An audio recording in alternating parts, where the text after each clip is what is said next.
What up, y'all? You know who it is, your boy Kiss. Right now, you checking out the 3-point conversion.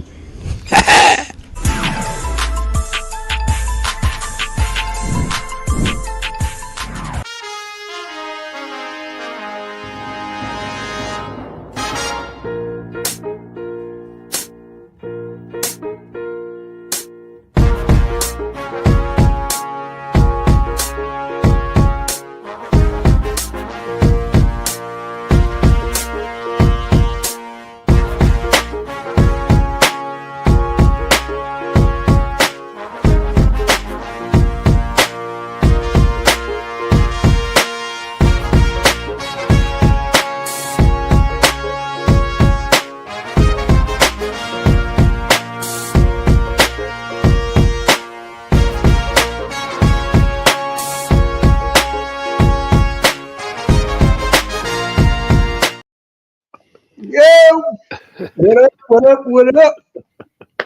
Man, Mr. Controversy. Did you miss me?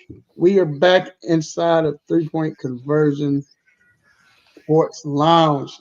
And I got my dog to the right of me. Dog Mace, what up, dog? Happy Wednesday, my brother. Happy Wednesday. Yeah, Woo! man. We here. We here. Yeah, be here. Your boy, so what, dog? Hey, man. Listen, man. Yeah. It's tough out here. Life be lifing out here, man. I tell people all the time, man. Life be lifing, man. Glad Yeah, you okay, though, my dog. I always tell could have been worse, man. But we know we good. We yeah, good. We thank work God we away good. with it. Laugh about it. You Yep, know. Just continue to get better, my brother. Continue to get better. yep, yep. Nah, he don't look like I can't say my boy Mace look like Sharon Moore. Nah, I can't agree with you on I that, need, dog. I need, I need, I need to grow the beard. One thing I won't do though is be in the predicament he in. Right, for real. Jesus Yeah, Christ. yeah, Jacob, that dude is in a bad situation. But anyway, we get into that. But Jeez. yeah, Jeez. got a little accident, man, and back, neck all messed up. But we're It's gonna be good. always it's always that second day Yeah, when you really feel it. When you go to bed and you wake up that next morning, you be like, man, wait a minute, whoa. yeah, it got me good today, dog. But we good. Well, we mosey on through. I say that, I'm glad I'm alive.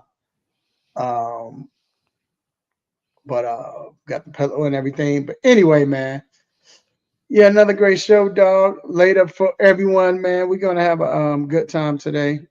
Um, you know, we got to talk about this college football playoff situation, man. And Notre Dame fans are heated. Notre Dame itself, they sick. They acting out. They said, "Let me get my ball and go home." What up, Vince? Some babies, man. Some babies. Just some babies. Yeah, man. So, yep.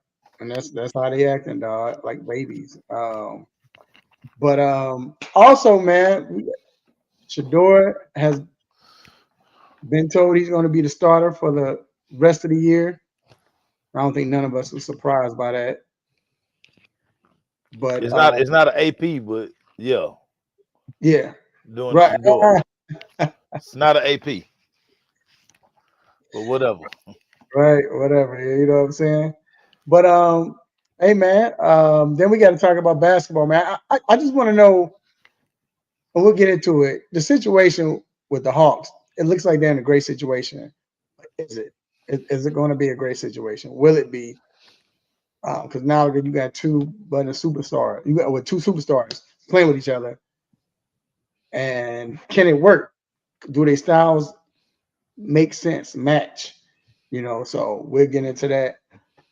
Also, man, a lot of moves in baseball, crazy moves in baseball. So we'll definitely get into that. Jacob already started saying Notre Dame is a bunch of children, but the committee is a bunch of children playing fit. Notre Dame kept all their money last year. Right. We're gonna get it. We're gonna have some fun with that, man. I can't wait. Lames, man. The folk lame.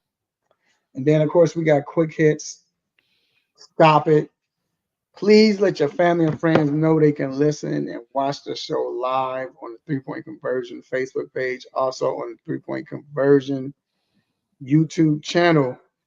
Yo, it is time to get to these quick hits. Let's get it. First off, Mace, just fresh off, man. We spoke about it just a little bit. University of Michigan fires head coach Sharon Moore after they found credible evidence that he was involved in an inappropriate relationship with a staff member. Biff Poggi, I believe, was named interim coach. So I want to ask you and to everyone in the chat room and everything else, do you believe that he was a scapegoat?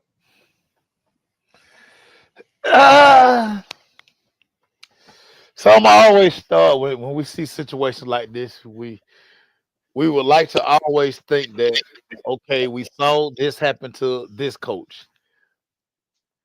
Everybody's gonna learn the lesson, so nobody won't get caught up in that. And then we see it happen again. And then we see it happen again. My dad told me a long time ago. I think the first time he told me this was when I was like 14. 3 things in life are undefeated: 72 Dolphins, crack cocaine, and women. And that advice has stood the test of time. Okay. Many of men downfall,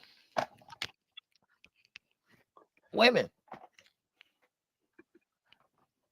I don't know how in 2025, with the profile that this guy has in this world, just the technology, just all these things, how does he think allegedly he could have an inappropriate relationship Right. inside the building like that? Like, you are the head coach at one of the most prestigious universities in the world. You're making pretty good money. You mean to tell me you gotta keep it on campus? You can't like go over to Detroit or like just man, come really, coach? If all of this is true and he gets fired with just cause, then I mean he forfeiting buyout money, all of these things. But come on, coach. How do you get caught up in something like this, coach? How? But so I feel you, but this is why I believe they're using him as a scapegoat.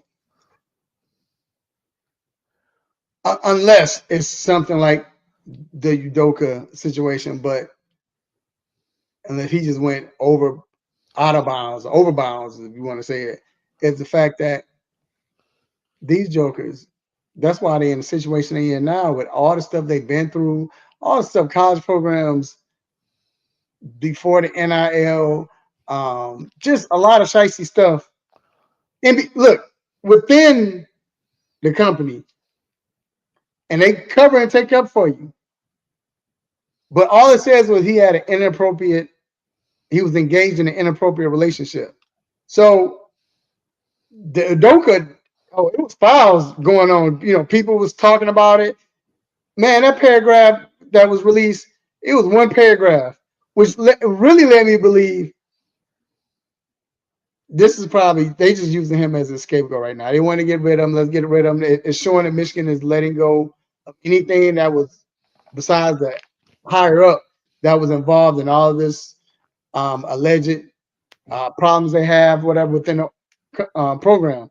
So you're right, like you said, because if it is true, Yeah. and he does some false up, it could be that. But then again, it just seemed like with all the shady stuff they've done, Yeah. you let this say, all right, you fired? Yeah. But let me put my HR hat on Okay. because I do dabble in HR. A lot of times you have to get ahead of these things because more action is coming. So the thing you want to do quick is separate yourself from it, Mhm. because lawsuit may be coming. So now that we're separated, now we can start doing things through back channels. So in the event that it's messier than what's on the surface right now. Now we can have it's a one-day story. Now he's fired, he's gone. So now your lawyer called this lawyer, and he's not part of the university anymore. Right, and you're right. But Sharon could be looking like, I want to national. Wait, did he win? He didn't win the national championship. No, he beat Ohio State. Yeah, he beat Ohio State twice. I beat Ohio State. Yeah, they don't care about that. But wait, we know in Michigan, Ohio State, that almost he's a chip. So I'm saying, which tells you that this is probably bad. Right, but yeah. Which tells you that this is probably bad because go ahead. So many things have probably happened, and it's certain things you can just throw down the rug. But in situations like this, like I said, I'm just putting my HR hat on because I do dabble in HR. The quickest thing to do is cut off the head. So that way, now we can start operating without the University of Michigan head coach. Was called the University of Michigan head coach. We can't say that no more. He's not the University of Michigan head coach anymore. Now we can handle this. We can get it on out of here, and we can move on with whoever our next head coach is going to be. I mean, it's crazy. The timing, National Signing Day just happened.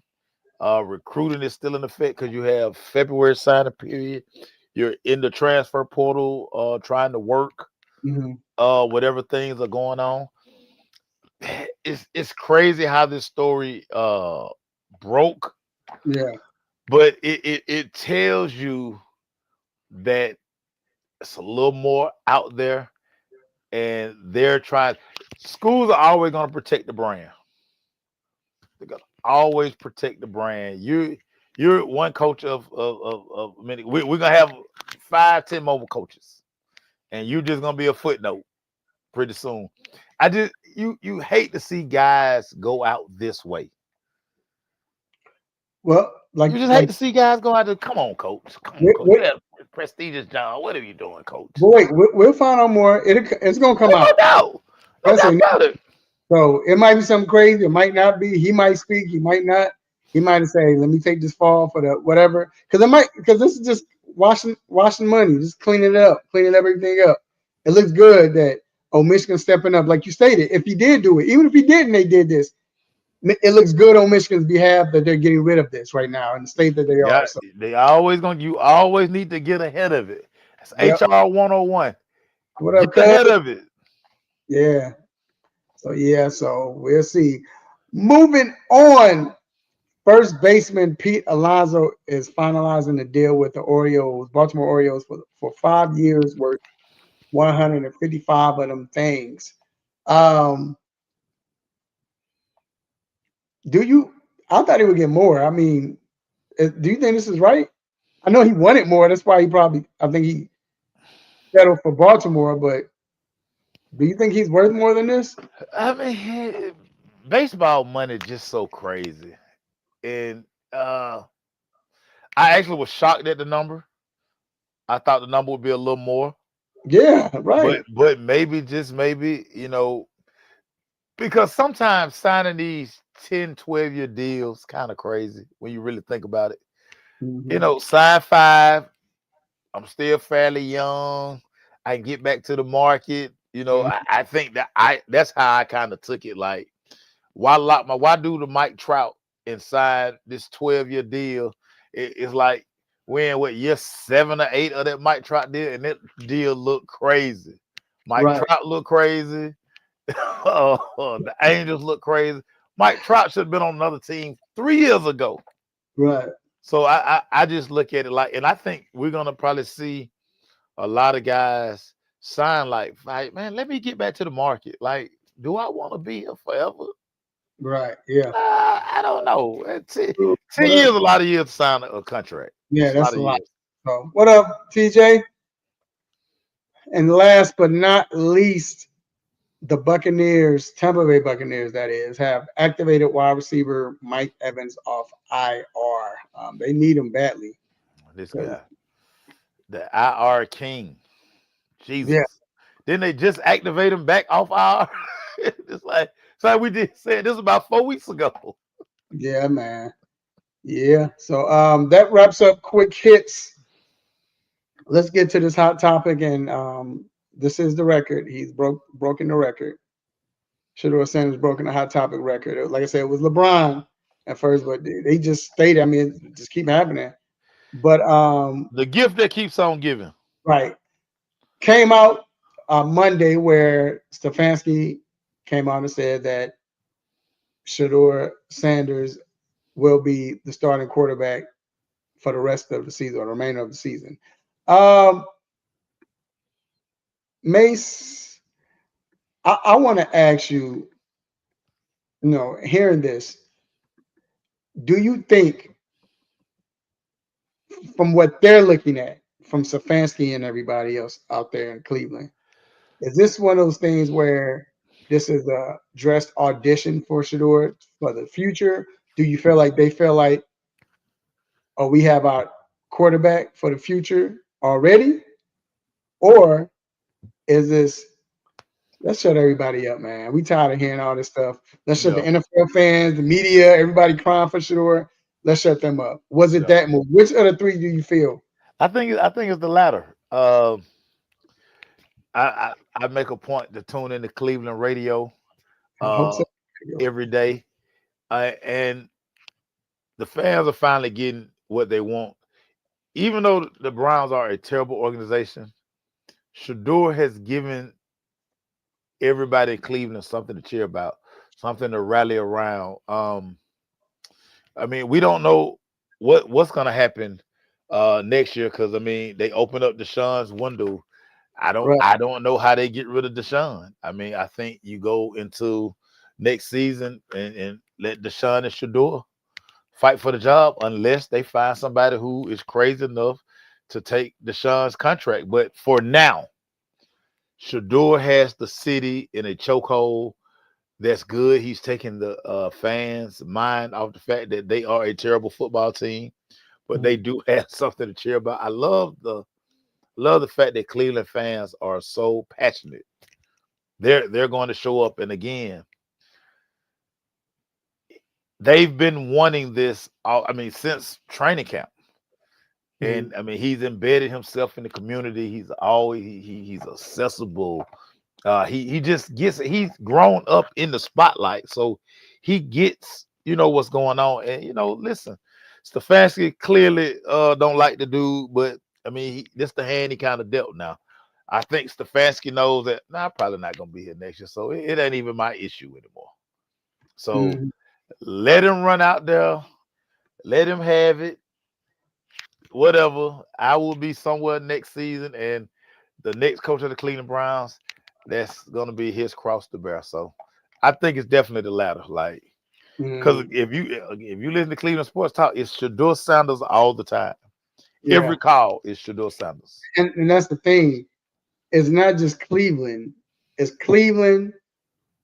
I mean, besides the obvious fans that don't want them, and then, but it's the rest of the fans, NFL fans or football fans, and then it's the media that's begging for them. So, but at this point, though, what we saw Sunday, I mean, it was an ESPN stat. I call them ESPN stats when they be coming up with like he's the first player to throw 4 touchdowns with 2 rushing touchdowns and 20 and 35 degrees or lower. That's an ESPN stat to me when they be doing stuff like that. You know what I'm saying? All the time, yeah. But I know he is the first rookie quarterback. I think it was in the first 5 games to throw for 3 touchdowns and a rushing touchdown, something like that, or whatever. He's the only one ever to do it, But I just, like I said, he showed his way because with Dylan Gabriel, at least right now, that's on the team. Dylan Gabriel, he couldn't make a throw pass, 15 yards, if that. It looked horrible. So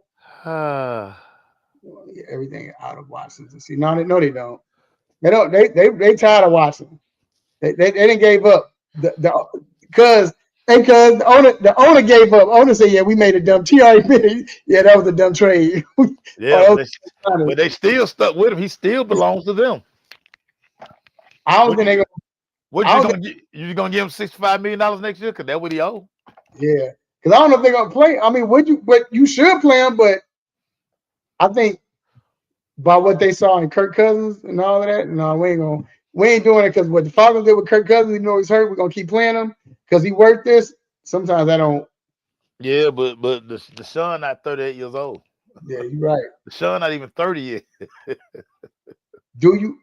So if that's the case, so now we're taking it somewhere. So say if that's the case, because if that happens, do you think he would rather the Cleveland say if Deshaun come back and plays well? Do you trade Shedueur or you just still keep him on your bench? Nah, they're not trading Shedueur. They're not trading Shedueur. I think And the pickle dog. All off season, they're gonna try to do everything in their power up to telling the team we'll help pay the freight on this contract. Just get him out of our building. They got to pay at least half. If they pay at least half, just get him out of our building. But the thing is, who wants him? Like, is there a coach? Is there an organization that wants to take on the PR nightmare that's Deshaun Watson? I can see one team only doing that right now because I don't think the quarterback that they have now they don't want, and I think the backup basically like he's good but he's not able to win. You should know who I'm talking about by me saying that, but I think it's the Arizona Cardinals. I think they'll probably be the only because it's in the desert. They don't have no strong media. Yeah, but they got to find somebody to take Kyler Murray. But that can happen quicker than somebody taking Deshaun though. Yeah, no doubt about it. But I mean, who wants a 5'9" quarterback who like to play video games and got that kind of contract? Who play like he played video games. Right. Phenomenal athlete. Yeah. But, I mean, and I think this is just a cautionary tale to teams. Like, if we're in like, we kind of in this no man's land, and I don't know if the coach is gonna survive. Because of course the next coach that comes in, like, no, that's not my guy. Mm-hmm. That's not my guy. Like, I don't want him. Like kind of like what Denver did. Yeah. When Sean Payton got there, I mean, he was stuck with Russell Wilson, but he told, listen, that is not my guy. I don't care what you paid him. That's not my guy. Hey, well, because I see Deshaun working better with Marvin Harrison than all them quarterbacks. Because Deshaun gonna get you the ball. Only Deshaun's problem is he just be wide open when his chest he just be wanting to go on IR, dog. He just be wide open when he throw the ball, but for the most part, Deshaun gets the ball. I don't even remember what Deshaun Watson looked like playing quarterback. Like, it's been so long. And he's my guy. I don't even remember what he looked like. I just remember him just taking these hits, unnecessary hits, just throwing the ball, his whole chest exposed. Like, oh, what you doing? Like, come on, man. You gonna get killed out here. You want right about $1.55 anyway. He be a fundamentally sound. Yeah, but because you're right, they are. It sucks to be the Cleveland Browns. That's what all y'all basically saying. It sucks to be the Cleveland Browns. And think about it. At one point, we can't forget. At one point in the season, they had before the season started, training camp had Kenny Pickett, Flacco. You had Deshaun Watson. You had Shedueur Sanders, and you had Dylan Gabriel. All there, all signed. All of them signed. Not just they're trying out. All of them signed to a contract, a guaranteed contract. So, like you said, man, they put this on themselves, man. I don't know. Whatever, man. Whatever, Cleveland. Do you think Sucks to be you, Cleveland. Stefanski is gone after this year? Yeah, and I think if I think if they don't fire him, I think he's gonna actually like, dude, like I'm getting sick and tired of this. I think Stefanski looks at this as a circus because he can't win, you know. But he does. I mean, he does a lot of crazy stuff. But I think he's like, dude, just get me out of here. I don't want no more. I don't want no parts of none of this anymore. I'm good. Like I'm gonna get a job somewhere. At worst, I'm gonna be an offensive coordinator. Cause I At think worst. Stefanski was more worried about all the hoopla that came with it, and of course when he put him in, he's still dealing with it. But I think he's starting to understand this. What might change his not mind. I think now he's like, yo, this kid can play. Well, he And should know that already. He should know that already. I don't think he even gave it a thought because of. But I think now he's understanding. Yeah, the media still asking about Shedueur, but when you got this guy in, he's doing the things you're doing. The questions are easier. The hard question right now is just if he's gonna be the starter. I guarantee you, after this, there's nothing else to ask Stefanski. What you gonna ask him? Like, if you're media, what would you ask him? There's nothing to ask him. Just about his play, which is what you normally ask a head coach. He wasn't getting that at first, though. Remember, this guy was getting interviewed. He was a third-string quarterback, and he was getting interviewed throughout the week. I'm talking Shedueur was getting interviewed. So, yeah, I mean, he might stay, man. He might stay because he see this kid can play. I mean, he saw some of the throws, and I'm gonna tell you, that dude Fenner is nice, dog. The tight end. Yeah. He's Fannin, yeah. Fannin. I'm sorry, Fannin. Yeah. Yeah. He's nice. Fannin is nice. He was nice at Bowling Green, man. He was one of those guys. He stayed open, like stayed open. Yeah, that's like who it kind of reminds. The situation kind of reminds me of when Chargers drafted golly, I can't think of that joker's name. Number 85, tight end. You looking dead. Oh, Antonio Gates. Gates, yeah. And it was just all of a sudden this guy's just a beast. You know what I'm saying? So I think, yeah, they got something going with that, man. And they seem like they have a great connection as well, you know. So, and we all know if you got a tight end is great. Usually great things happen. If you're a quarterback with a great tight end, I mean, you think makes your job easy, baby. Makes your job easy. Think about the Super Bowls, man. Except for like Kellen Winslow them, but you think about and Kansas City got close with Tony Gonzalez, but Atlanta got to the Super Bowl. You think about when Greg Olsen went to Carolina, they got to the Super Bowl. Jimmy Graham and they got to the Super Bowl. Of course, Gronk. So it seems like it works when you have a catching tight end that's great, that could be great with a quarterback. That takes you more places than just a number one wide receiver. Yeah. So we'll see. We'll see. Let's move on, man, to this college football, though. First of all, what is, I know we're about to get into bowl season, but I know you got a nosy neighbor because I definitely got one. What is your nosy neighbor? Man, my nosy neighbor, and I'm not even being nosy. I'm going in being a thug. I'm walking into South Bend. I'm just knocking pictures off the wall that play like a champion sign. I'm pulling that down. I'm throwing eggs at touchdown. Jesus, bump Notre Dame, man. I any love I have for Notre Dame, and I kind of put that out there today. Only people I like from Notre Dame now: Tony Rice, Rocky Ismail, and of course Coach Ivey, because that's my boo. Mm-hmm. Everything else Notre Dame, forget about it. Like, forget about it. Jerome Bettis, everybody else in Notre Dame, just those three people. Double down on Coach Ivey because Coach Ivey is much CTV. Oh yeah, she nice. God bless you, Notre Dame, for Coach Ivey. But everything else, Notre Dame, I'm walking through South Bend. I'm being the Tasmanian devil. I'm just knocking everything down. Bump Notre Dame. We don't care. You know what? I'm with you. My nosy neighbor, I'm sending all the mothers to the church to different teams and coaches besides Notre Dame, and we want to see how everyone else is reacting. I want to see if everybody else. That's what they get. That's what they get for not joining the conference. I want to see if they feeling good about this. If they laughing behind Notre Dame's back.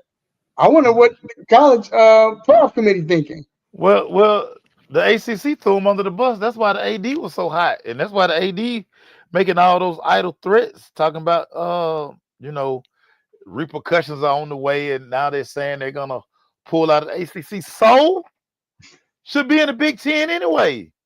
Dummies. Right. Take geography. Yeah. I'm sick of them. Just sick of them. So let's get to the let's go get to the playoff committee. Did you agree with everything? No, I didn't. Did you agree with anything for that matter? No, I mean, we have to just start being honest. We have to just really be honest with ourselves. The goal is to get the 12 best teams, regardless of, and I know you got this automatic qualified. Listen, I'm an HBCU product. Always gonna have love for small schools, but JMU and Tulane, why? They're gonna be double-digit dogs in the first round. They'll get blowed out, and then we're gonna be like, why were they even in? Why were they even in? We do this every year. And again, I told all of you when it went to 12, it should only be for, like, we were good with the 4 teams. We were good with 14, but y'all want 12, and now they're already talking about we're gonna get 16, and we're gonna probably end up with 24 before all said and done. It's the participation trophy. It's the softness. Everybody deserves a turn. No, they don't. Because again, at the end of the day, it's only 3 teams that can win it. Y'all keep wanting Cinderella, all that stuff. Football is physicality. Football is a big man's game. Not basketball. Yeah, it's not basketball. It's not that. Like, so when JMU, when 4 is more than enough. Because y'all, look, they're going to play them first round games next Friday. None of you's going to watch. Y'all don't even know what channel they come on. That's how I know y'all don't care. Y'all don't even know what channel. None of y'all are going to watch JMU and Tulane in the first round game. You not. Like, stop. It's going to be the night. It's something going on. Hey, dog, what you doing now? Would you kicking it? Yeah, I'm going. Y'all gonna wake up in the morning. This how I know y'all be fake caring about stuff. That's why I don't like y'all a lot. That's why a lot of y'all I don't like. We gonna end up with 16 teams. How that's gonna work? Because again, it's only 3 to 4 teams every year who can win a national championship. Period. What are we doing? Do you think it's a team that can come in and upset somebody? No.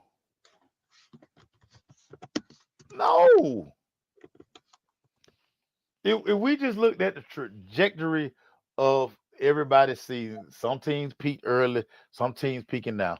It's what I told y'all about Alabama a couple of weeks ago.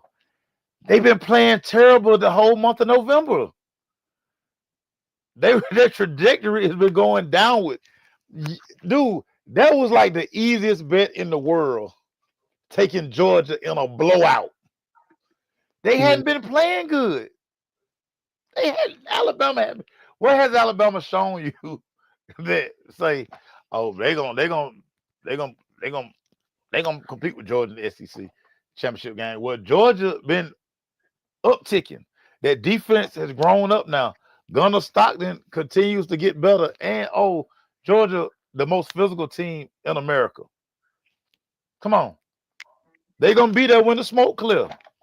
Come on, y'all. Like, stop the cap that y'all be doing. Y'all don't care. None of y'all don't even know what James Madison is. Like, get out of here. Do you think I'm sick of it. Do you think Miami has a chance to get Texas A&M? No. Not on the road. Not with Carson Beck. We've seen this before. Mario Cristobal and Carson Beck together. Texas, the best thing to happen for Texas A&M with them finally taking that loss. They needed that loss. They should have had a couple of other losses.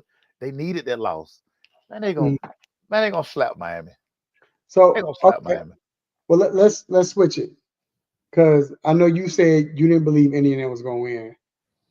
You said they didn't have it. Well, you said no, but you did say they have a chance. I said they had a great chance. You said they had a chance, but you said we all was kind of like, I thought they had a chance too, but with that win, and we're not saying Ohio State's offense is that explosive, but still, with that win, Indiana did. The way they played defensively and the way they battled, do you think they can win it all?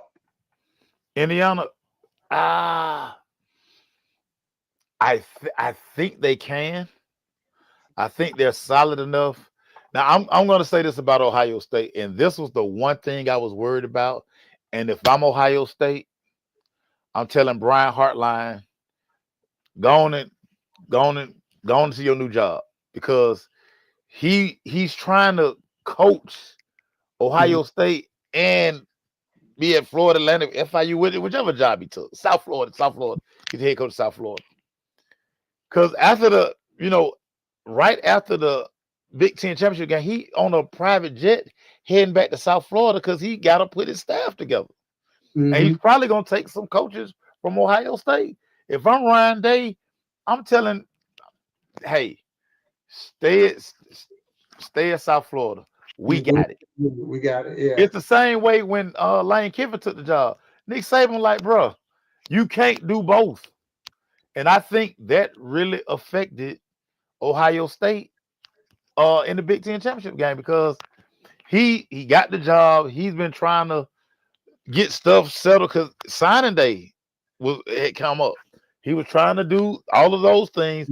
And by the way, you just can't do both. You can't. I think that played a big factor as far as adjustments. I mean, he wasn't locked in. But how could he be? He doing two jobs. Right. No, I agree. I thought it was a big win for Indiana. Excellent win. Just amazing to see what that program is, coach and everything, man, and what they in 2 years, like the change, and it's crazy. That's what you love about college football, college sports at that point. You know what I'm saying? For them to be like that and go through that and what have you. So I get it that Ohio State is a better team as far as on paper, but and I think Indiana has a lot where they can compete with as well. Like they compete with. So put that comment back up there. Let me see that. Let me see that paragraph. We play football if you have nothing to play for it. Cuz, get out of here with that. Get out of here with that. Get out of here with that, man. Hogwash. Not hogwash. Let me make sure. I want a full 5-paragraph theme essay on JMU and Tulane next weekend. That's what I want.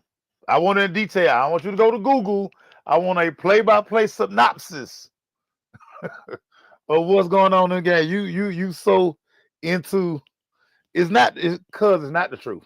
It's not the truth. It's big boy football. It's big boy football. We can pretty much already know. We already kind of know who's gonna be in the national championship game. We kind of already know. But that's neither here nor there, everybody. Hey, the only way, Jack, what is it? JMSU. I mean JSMU. JMU, James Madison University. JMU. The only reason why how they can win is they have to do a whole bunch of trick plays, like the whole whole game offensively to stay in the game to try to push it to overtime. Because I just Now we tripping. talking about okay. He said not JMU. You talking about the best 12 teams.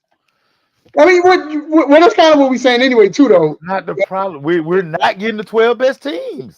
And that's what we're saying. So I see what he's saying. He just said we got the 12 best teams because that's the thing. We're not like it's not. All right, man. Well, let's move to NBA. Let's move to these Atlanta Hawks, man. Do you think, Mace? Can I start with this because we've been watching the Hawks play good without Trey, and I don't take nothing from it. It's just more like that's good, But I guess my thing is we've seen Jalen ascend to great heights. Like, I don't know if you saw, I was I purposely went in the road locker room and the road in Denver's locker room and the post game presser and asked Coach and Joker about Jalen and what he thinks about Jalen, and both of them. And Coach I should have put it up. Coach gave a great answer, but Coach basically was saying like, man, he has all the skills to do the things that he does, just like a Joker. Like you could put him in situations like they do with Joker, and no matter what, you're going to get a great result. Whether it's assists, whether it's shooting, setting up the play, drawing people in, whatever, you're going to get that. In saying all of that, when you add Trey, which if you think about it, no matter what, you added Trey, they should be a good team, right? Because you added a very good player. But my question and what I'm wondering is, whose game is going to have to defer the most or should defer the most, I'll say, for it to work?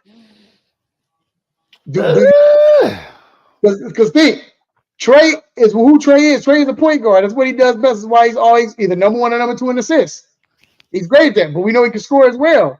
But with Jalen doing what he does, getting these triple doubles and playing the way he's playing, they're winning.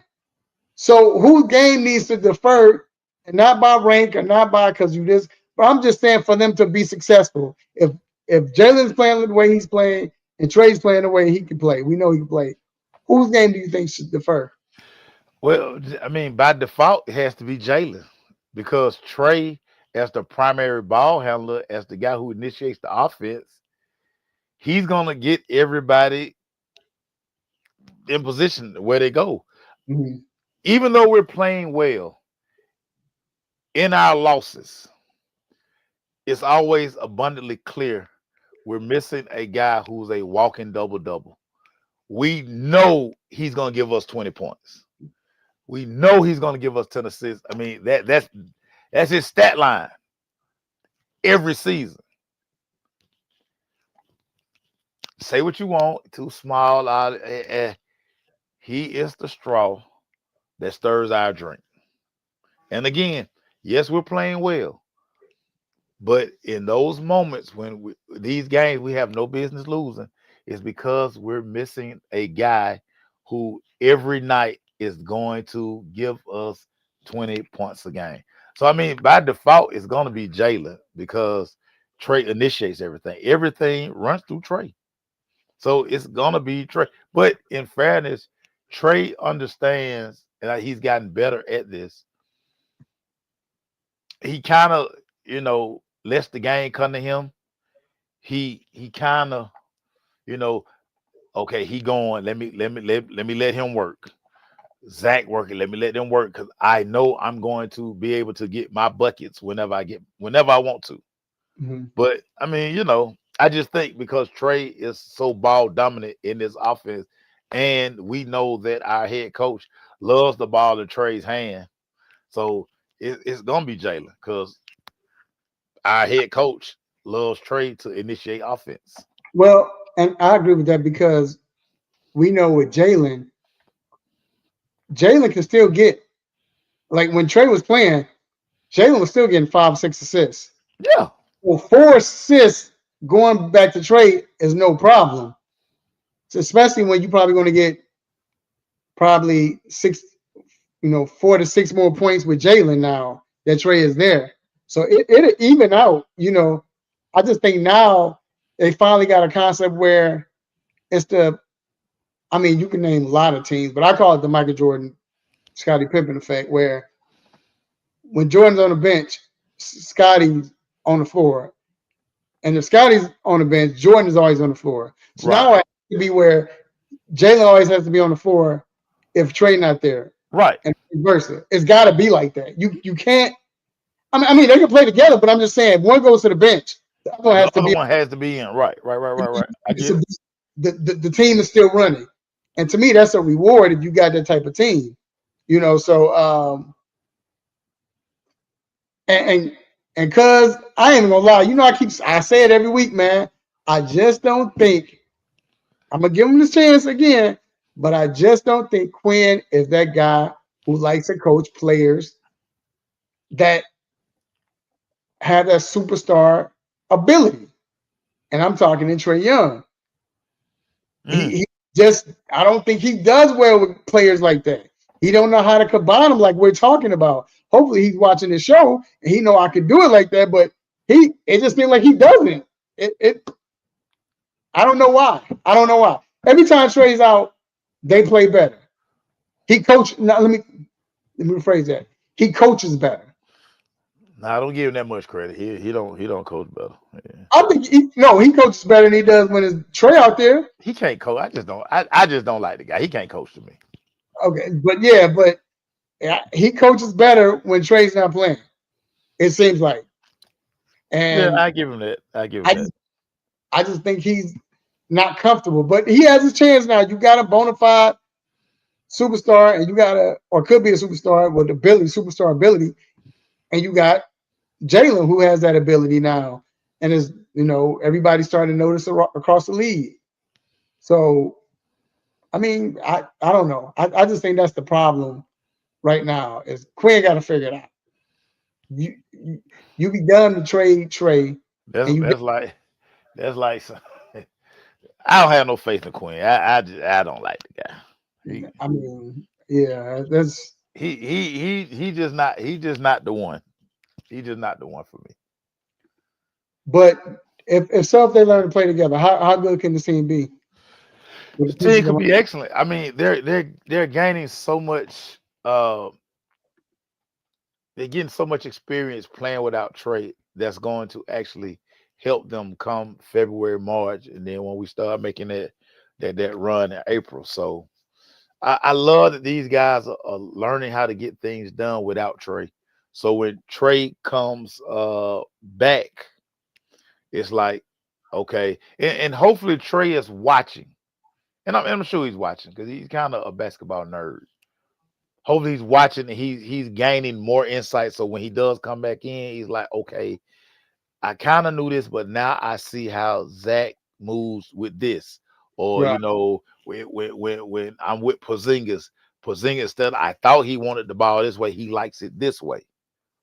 I hope Trey just makes those little tweaks in his game that's going to continue to help this team get better. Because, again, the East is so wide open. Mm-hmm.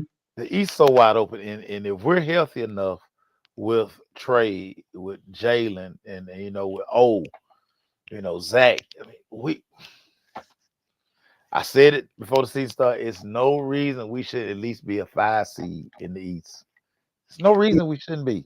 I know it's early, but it's crazy that Hawks are 14-11 and they're 9th right now in the East. So they let you know it's not by a lot of games either. It's like 3-game margin from like 9th to like 4th or 3rd. So I can see that. Do you think this NBA Cup is serving its purpose? Nah, we're not even excited about it no more. Like I don't even know when the Cup games are. I just I'm sorry. Go ahead. I'm gonna let you. I'm just saying until I see the floor down, like, oh, okay, this is a Cup game. Like, okay. Like, We be coming to the games like, they come tonight. oh yeah, like I mean, I don't even hear people talking about it no more. Uh, uh, yeah, Like, you know, yeah, and going back to Trey, you right, Ed. I saw Trey at the game Friday and how he was cheering him on, and now he's on the yeah, road. That's a great sign. yeah, But when I ask that question, I'm talking about as far as for the NBA.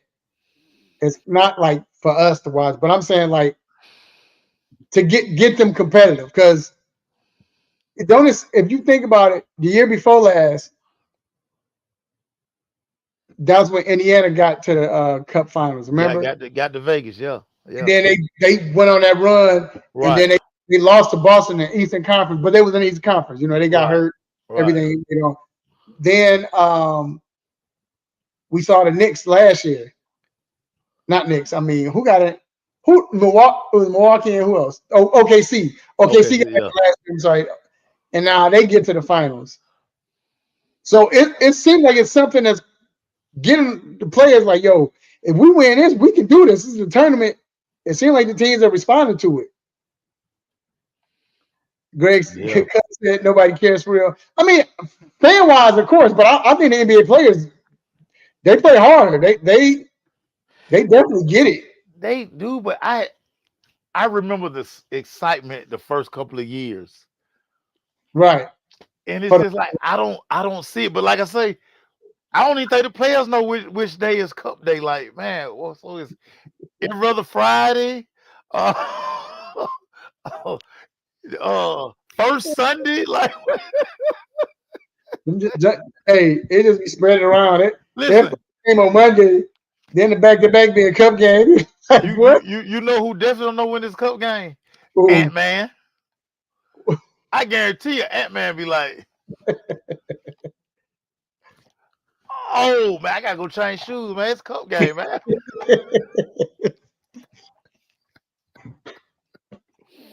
I just don't get it. Uh,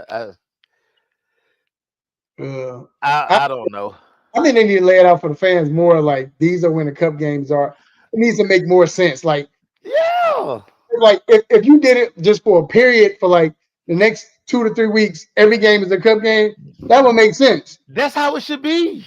But they got a cup game here. 4 days later, then it's a cup game. But Ralph, that's what I thought. I thought like, okay, for these 3 weeks, all about the NBA Cup. Not every other Friday or every other Saturday. Like, man, What you say? Cause we talking about soccer here. we talking about football. Football. Hey, but they be on it, dog. They be. I mean, but the players do play better though. When look, by the time they realize it after they done warmed up, then it's a cup game. They put on a cup mindset because they play hard. The games be They do. better. Yeah, they do. They do. I will give them that. The games be better. They understand. The floor is just atrocious. Floor is just atrocious. Yeah, the Lakers floor couldn't even play on their floor the last time they had a cup game because the stickers were bad. Like, get the cup out of here. players be coming out of court when first year they were doing it, coming out of court, paying attention to the floor. Yeah, Defense yeah, the floor while he getting blown by because yeah, man. yeah.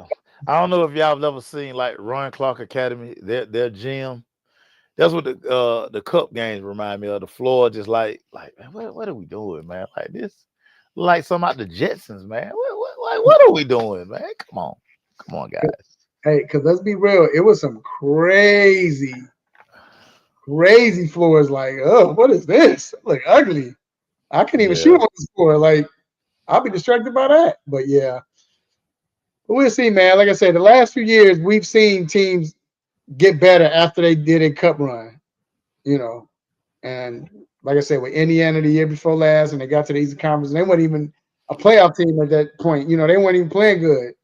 And then we saw OKC win the chip. So yeah. But all right, man. wait a minute, hold, y'all. They say Sharon Moore, he got detained by police after the fire, man. This crazy. Okay, so that lets me know, hey, he threw it like Sonic could do a fit, right? He wouldn't have started knocking stuff. Knocking all the computers down.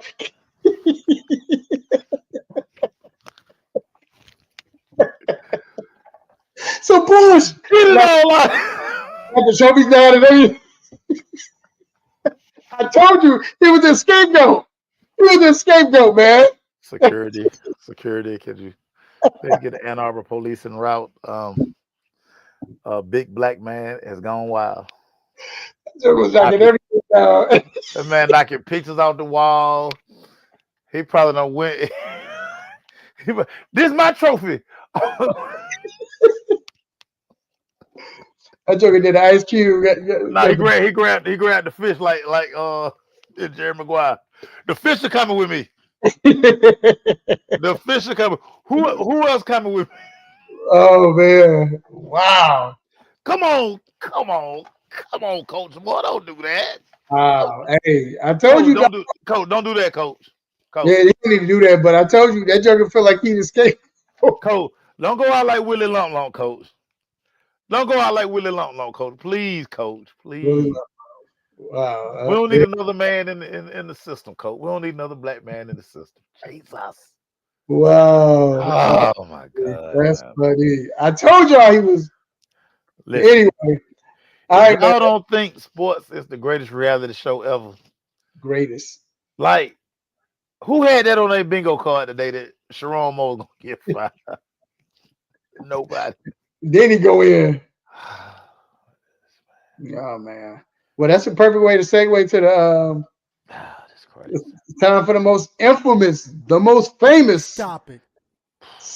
Let's get it. Go ahead, Mace. I'll let you go first, man. I've been going first the last few times. Kevin Stefanski.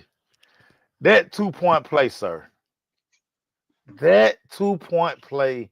That has to be the worst 2-point play in the history of football. Dude, this man done drove you down with the opportunity to go for 2, to tie the game and send this game to overtime. Clearly, nobody knew what the play was, because when Junkins got it in the shotgun and he started running right, the receiver, he didn't even think to hand the ball off, so it couldn't have been a reverse. Right. Then when he got out there and realized, oh my God, it ain't blocked, he threw the ball across the field, and Arden Key should have. I take Arden Key dad right out. Arden dropped. I say, Arden Senior, your son's supposed to pick that off and take it the other way for them other 2 points, just to make them folk look even dumber. Kevin Stefanski deserves the biggest stop it in the world. Stop it. For dialing up that play, man. Stop it. Hey, and the way you can tell Jenkins was panicking the way he threw the ball. You ever play like football with some people don't know how to play football, and you give them the ball, they get scared, they just throw it. So what is he doing? Like, God, throw it towards the end zone. Why are you throwing it over here? Oh man, you're right, dog. You're right. Just terrible. My stop it goes to, it sure was in slow motion too. Yeah, slow motion, cuz my stop has a video to it. If y'all, and it goes to Desmond Bain. I don't know if y'all saw what Desmond Bain did last night, but look at this. It was one of the nights. But look at this though. This is what he did. And shout out to, I forgot who did this video, but shout out to them. I'm taking a video, but I gotta play it. Hold on. Okay, here we go. Here's the video. Watch y'all. Cale Bridges intercepts the pass from Suggs, dumps it off to OG. He can't hold on, loses the ball on the way up, and Desmond Bain, boom, for no reason, drills OG Anunoby. Points. Yep, that's our ball. OG with a little shove, genuinely confused. What was that, bro? Why'd you do that? He pushed me. Tee him up. Tee him up. What'd he do that for? Why'd you hit off me? Bain hands up like, I don't know what you're talking about, man. It's all good. It's all good. OG's like, it is all good. But why'd you throw the ball at me? Bane listening to the call from Tony Brothers. Bane throwing the ball, hostile act, technical foul. Damn! Tony! What'd I say? I'm falling out of bounds, so I tried to throw the ball off of him. You weren't falling. Even Coach Moses was like, I don't know about that. Dez, like, are we good? Bro, like, just fucking pass it. That hurt. Promise y'all I fell. You weren't falling out of bounds, Bane.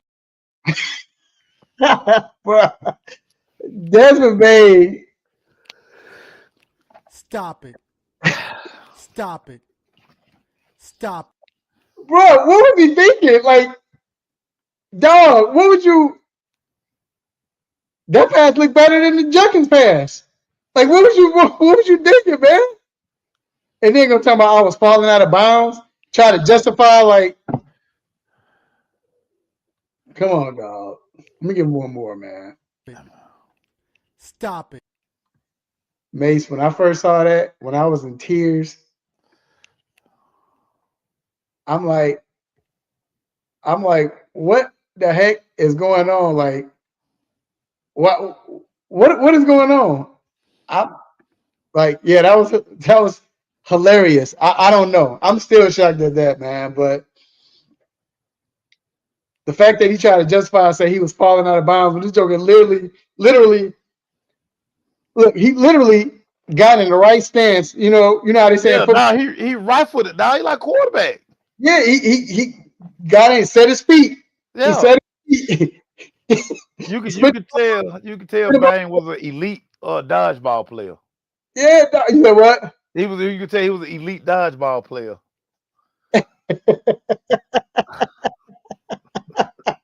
He was like an elite dodgeball player, dog. Yeah, you can tell he was elite at dodgeball. He probably always hit his ball. He probably had like a 85% kill rate with that little red rubber ball in elementary school. He probably was very elite. Probably was very elite, dog. Hit him in the right part of his the middle part of his back. You know what I'm saying? Just, so he couldn't hurt him. Just He was looking for headshots when he was in little league. Yeah, he would. That boy was like Mariano Rivera. Man,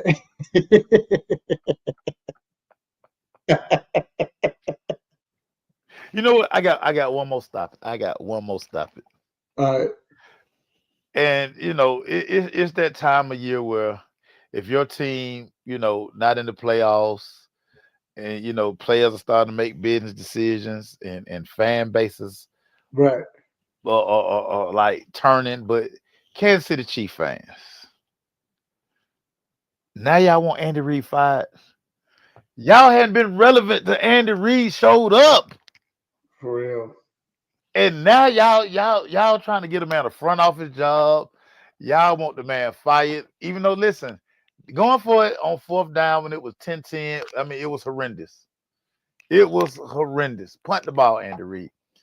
But to be calling for Andy Reid job after all he's done for you guys, 9 straight AFC West titles and 3 consecutive trips to the Super Bowl, is this how y'all treat this man? Last season.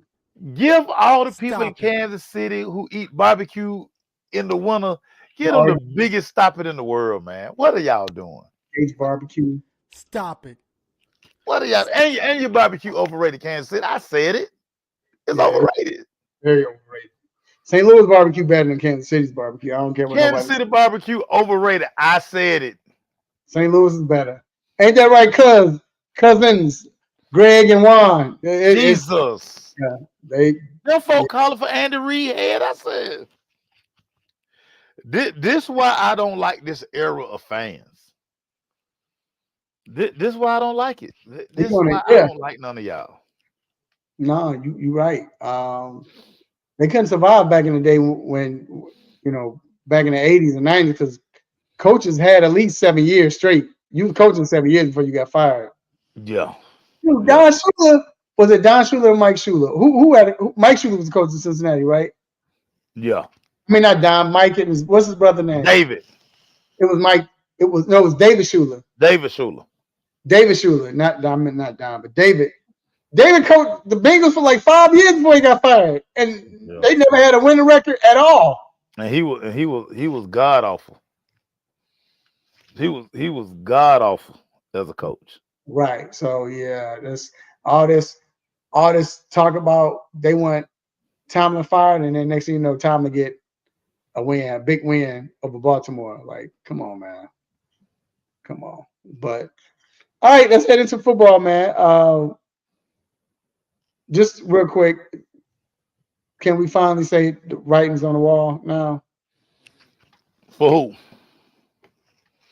Right. For Raheem the Dream? That was the first game that they didn't play for him. Man, look, it's right, Eric. Right. Yeah, duh. 15 years of mediocre football too. Right. I remember the John Kitna era. Yeah. Jesus. Yeah, man. I mean, Falcons got 2 more home games, and those are gonna be empty home games. Sunday was, dude. You were there. 6-6 at halftime. You're fighting. I mean, this is a good Seattle Seahawks team, and you 6-6 at halftime. Shaheed takes the opening kickoff back to open the quarter. Y'all probably was still getting snacks. Oh yeah, getting our ice cream and and he done housed it. I heard These folks scored 31 points in the second half. And all Rock can do is look up at the screen the whole time. So I said they gave up. They finally was like, yeah, right. Yeah, this ain't working. Like this not working. And if you're Arthur Blank, I did someone I saw somebody post it, and this was like the dumbest post ever. This is why I stay off social media a lot. Somebody said, you know how you make Arthur Blank feel it? Y'all stop showing up. Tickets already bought, buddy. Right. You think Arthur Blank? Listen, you think Arthur Blank care? You think he gonna be upset if you don't show up to the game? He already got your money, and you don't put down on next year tickets already. Like, bro. Yeah, he good. Yeah, that's not Arthur Blank. Don't show up. That's on you. Yep. But for Rock, it's time, dog. It's time. He gonna use the line in the great words of Eazy-E. They bought the mother. They can do what they want with it. Yeah, man. It's like we know we say about it burning them jerseys, man. You just burnt $185, my boy. Yeah. No, they done been cashed that. Right, yeah. They want to. Like, y'all know how much TV money these folks get? Like, man, listen. Dude said, make sure the seat's empty. Okay. Hey. Yeah. Like that's gonna really make a difference. That was the first time ever that I can feel the air suck out of a room, a stadium like that.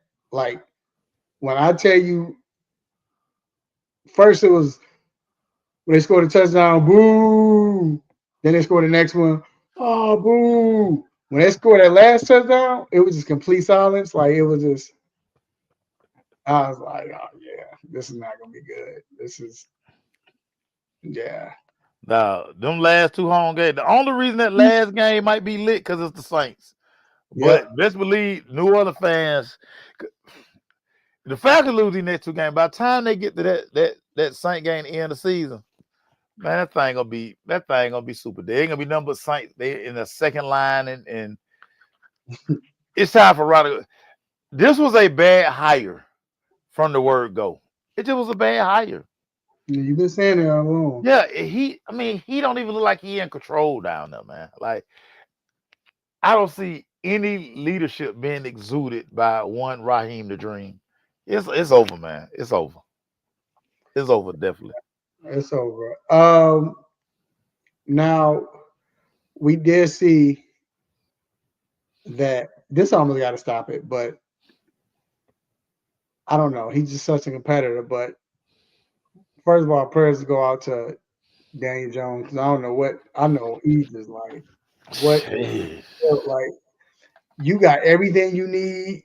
Y'all look like y'all really got a strong case of going to the dance Super Bowl, and then this happens. Like, man, so our prayers go out to him and his mental. But then you got Raleigh, quarterback. Riley Leonard. Yeah. Raleigh Leonard. Notre Dame. Yeah, Notre Dame. Notre Dame by way of wherever he came from. He come in there, then this joker get hurt. He get hurt. Either. So now they go in and they sign 57-year-old. Shout out to Phillip Rivers. I'm rooting for Phillip Rivers. I was always a fan of Phillip Rivers. He was a G. He was. Yeah, I like Phillip.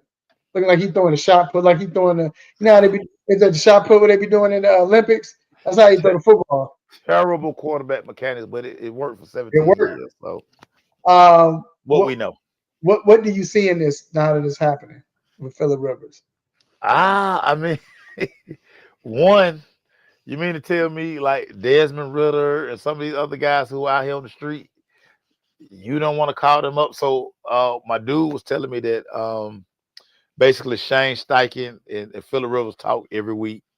So they've been in contact, and I guess they've been talking about this. Now I don't know what type shape Phillip Rivers is in. I don't know.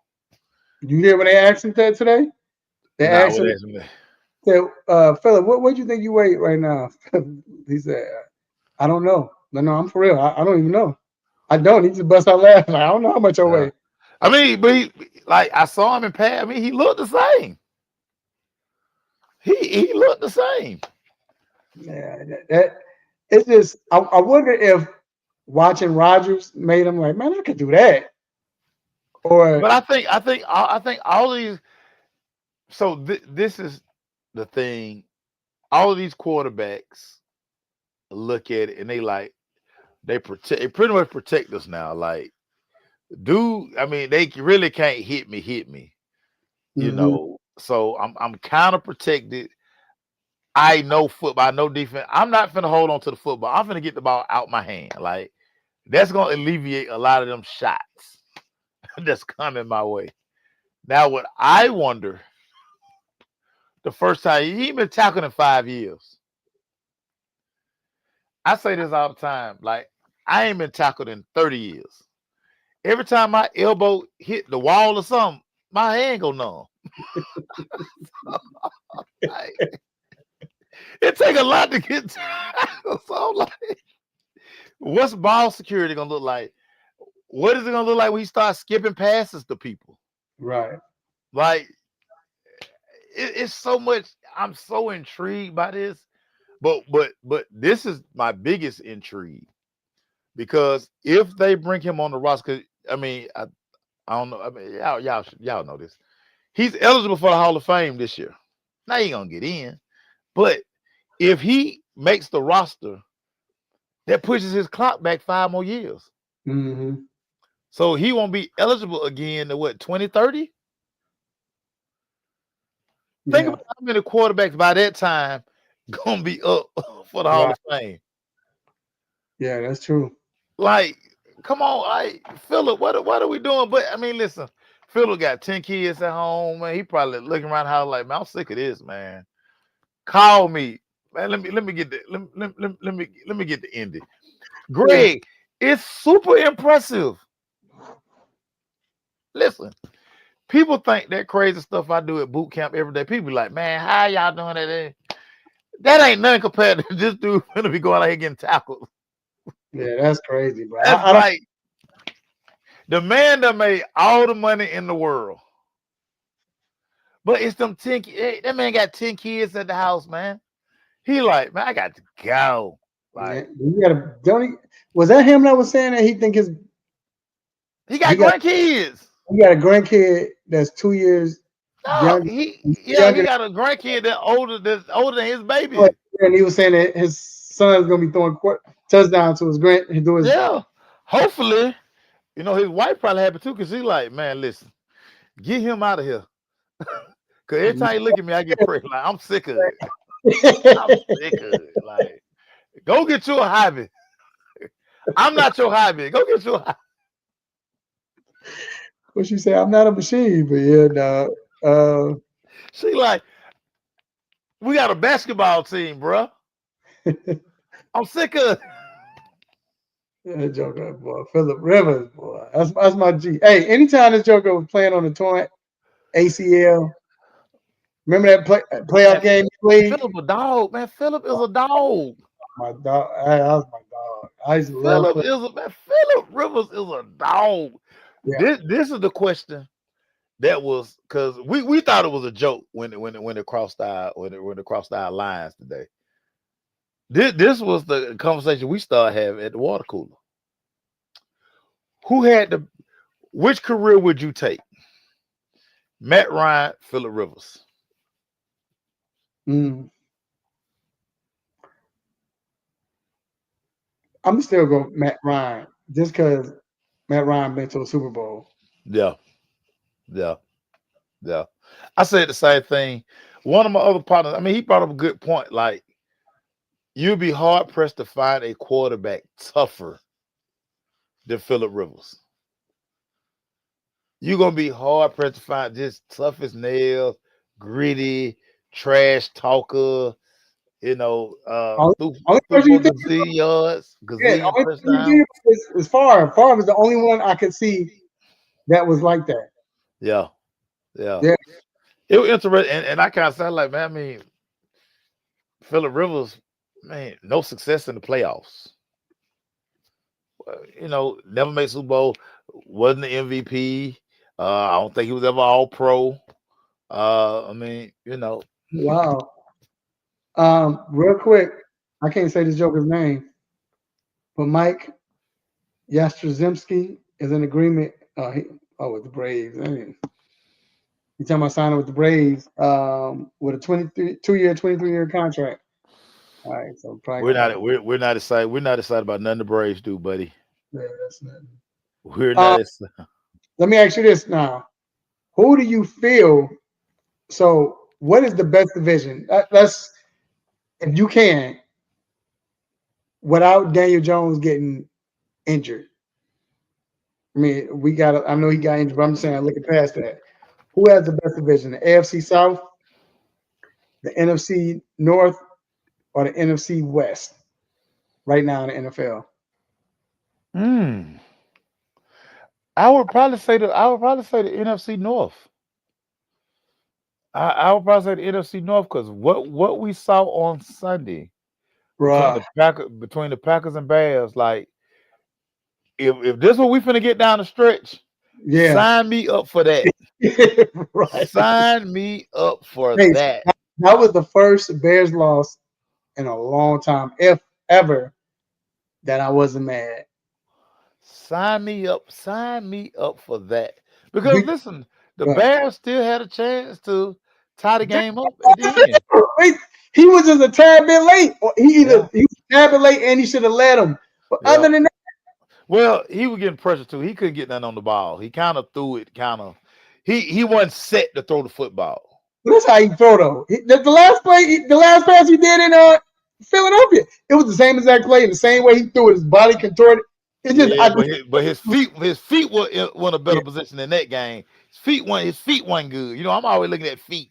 Feet weren't good to make that throw because we know he got the gun. If he could have just got one hip turn, he could have got that ball. He could have got that ball over the safety head. Could have got over the safety head. He didn't anticipate him catching the ball either. Well, I mean, safety played a hell of a play. Yeah, but a hell of a play. But just real quick on the Bears, and I'll let you finish. I was going to say, if it wasn't a game that you felt like, oh, these Bears for real, you might have felt it with the Eagles, but this Packers game, because it showed you the run game and it showed you Caleb just being like, this dude is not that. But that game, like you said, that game was sign me up for this. Sign me up for that. And this was the first time that the Packers have had all of their complementary receivers healthy. Yeah. That made a huge difference. And now all of a sudden, Christian Watson can catch. Like he used to couldn't catch. But you know what? Now he can People, catch again. yeah, right. Yep. Yeah. People say it's an excuse, but I thought what messed up the Bears was when the nickel start cornerback, Kyler Gordon got injured in pregame. Because all week you have your base defense, and all week you practice. You're supposed to do this. That's why when Jalen Johnson and them two big long plays for touchdown, that's why he was lost. Because now you're putting somebody else in the position where you wouldn't normally do, and you know, play, and y'all didn't practice that. Y'all practice. I'm supposed to be here, Kyler's here, the Rice here, but now personnel is different. So it kind of messed up the flow, but whatever. But like I said, it was a great game. I think one of the biggest factors in this game too, I think this was the first time this season where when Caleb went to escape the pocket, he couldn't turn the corner because I don't think he really realized how fast Michael Parsons is. Mm-hmm. Could not get away. He's been so used to this year, even though that end coming, I still can kind of get the edge. Couldn't get the edge Sunday. Michael Parsons had like 7 pressures. But I want to make Michael Parsons like, I can't get this joker for nothing. Like, man. Yeah, but I think a lot of it too, he was just like, I just got to get him off the spot because if Caleb can just get his feet planted and drive the football, ain't nothing you can do with him. He just wanted to get Caleb on the goal. Like, I don't care if I get him today. I just don't need him planting and throwing the football. I need him running for his life. And again, nobody all season has been able to just get Caleb off that spot where he can still make. He just couldn't get. I mean, Michael Parsons was. I was like, Jesus. Yeah, that fourth quarter, he was making them throws off the run though. Caleb, that was a great game. I would agree with you with Detroit. I mean, with the North, only because even if you don't say the Bears can go to the Super Bowl, if you want to say that, let's just say. Well, no, I'm gonna say it this way. Bump that. It's gonna be a good team in this division that's not gonna make the playoffs. Right, but what I'm saying, 3 teams not going to the playoffs out the North. Right, but what I'm saying is, Detroit can be a Super Bowl team. Detroit might not make the playoffs. They might not, but I'm just saying. But if they go to Super Bowl, Detroit can win it. That's how good they are. Green Bay could win it. You know, Chicago's proven they can beat teams. The NFC West is good too. I just don't feel. I feel like I don't feel like Seattle can win the Super Bowl. I don't feel like San Francisco. Not with Sam Darnold, they can't. Yeah, and I don't feel like San Francisco can win the Super Bowl. Not right now. No. But of course, the Rams, AFC South. Even with, to me, still Indy was the only team that could probably win a Super Bowl. Now, Duval. I will say this: Duval. Texas defense, elite. Oh my God, bro! Elite. All they need is for their offense to get them like 17 points. If they do that, they got it. They got it. They are knocking the hell out people. They. Oh my God! They have no weakness anywhere. None. Cuz said the NFC West. That's like I said. I just don't think 3 of them teams can make, except for the Rams. The only team I know can go to Super Bowl. Other than that, I don't think San Francisco and Seattle can make a Super Bowl run.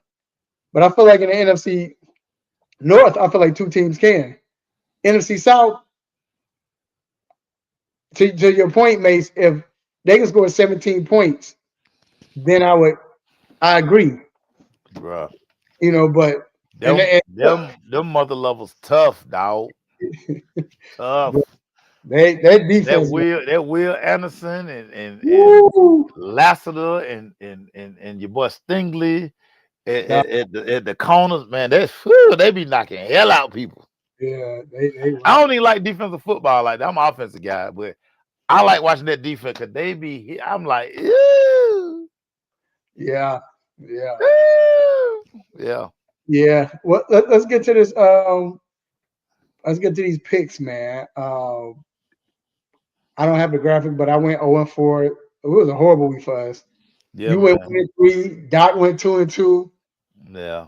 Yeah. It was a horrible, but And oh well. I blame myself. Like I went back and looked at them people like, what was I doing? And what's so crazy in our NFL pick'em contest, I need to start looking at my pick'em because I had a great week in the NFL pick'em.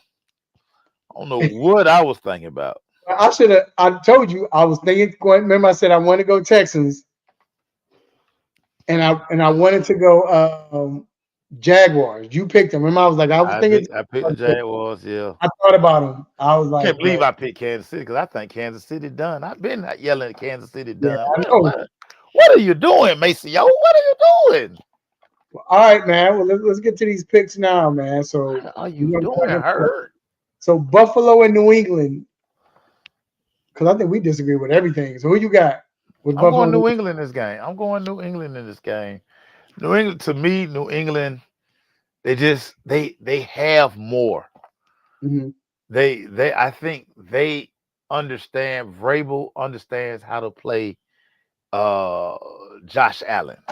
I love what I see for Drake May in just this offense. I like New England, and they at the crib. I like New England, man. Give me New England in this game. I think Buffalo.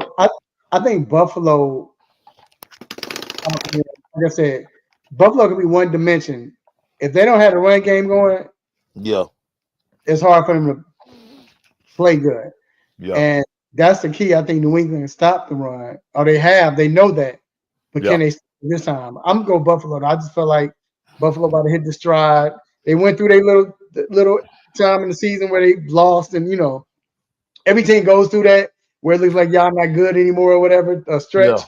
But I think Buffalo. I think he's gonna put on the Superman cape, Yeah. and the next game, I'm gonna go. So we got Green Bay, Denver.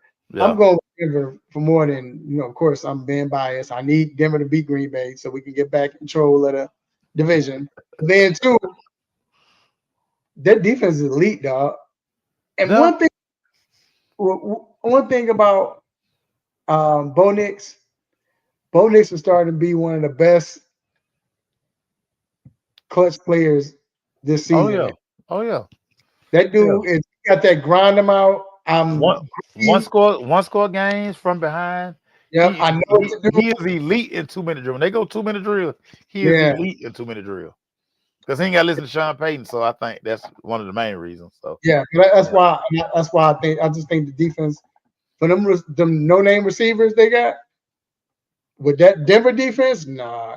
And Mile High, ain't gonna work. I don't think they're gonna be able to. Yeah, and only reason I like Green Bay, Denver has won 10 games in a row. They're not gonna win 11 games. They gotta lose something. Yeah, that's just not gonna happen. It's not gonna happen. Also with the Bears, I'm like, we probably gonna lose at some point. We just ain't gonna run this. Yeah, and if you Denver, you want to lose now. Yeah, you want to get it out the way because you want to get the playoffs. Y'all don't want 15 straight, and then you lose first round of the damn playoffs. Yeah, like, nah. Let's go and get the L out the way. Go on and give me the L. Give me the L. You're right. All right. So who you got with the Detroit Rams game? I'm going Rams. Rams are at home. Detroit too, Dr. Jekyll, Mr. Hyde. And I think your boy gonna be emotional playing back in California. He gonna try to do too much. Yeah, give me the Rams. Matthew Stafford, like I said, they got that loss out the way to Carolina. Now they locked in.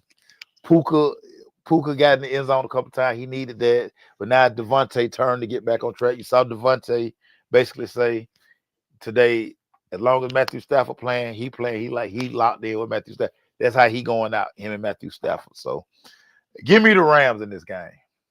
I will say I want the Rams to win and everything. I don't want Detroit to win. I picked Detroit because I'm trying to come back, though. Y'all got me by like 15 games now. So I aim for you. Let me aim for him. He the closest to me. So I'm just picking So this is more. This is the only way to make ground. This is a win-win situation because if Detroit win, it's bad for the Bears, but hey, at least I did good on the pick 'em. But if they lose, that's great for me in real life because I want Detroit to lose. So I love it. That's what that is. I ain't gonna lie. Miami Pitt. This is another game I kind of was like, I kind of pick Miami because they picked Pitt. But I will say that. You know what's crazy? I should have took Miami. I was thinking about this because only because Mike Tomlin, whenever he need a win, like finna fire Mike Tomlin, he get a big win. Next week he gonna let him down. Like he probably gonna let him down Sunday, so everybody can say, "Man, fire Mike." And see, I was gonna say it because quiet as kept. Miami playing well right now. They are. They are. Quiet as kept. They playing this little. It's starting to work. It's starting to look. Mike McDaniels might not be gone after a while because it's starting to work. They didn't pick something up. So it depends on a chain play. But I got Miami winning because just for what you said too about Tomlin. So that's why I picked him too. All right, man. Mike Tomlin. They say fire Mike Tomlin. All of a sudden he get a big win. Right. Yep. You always do. All right, let's take this quick break, man, and then we're gonna come back with this question. Oh man, that's funny. Right back.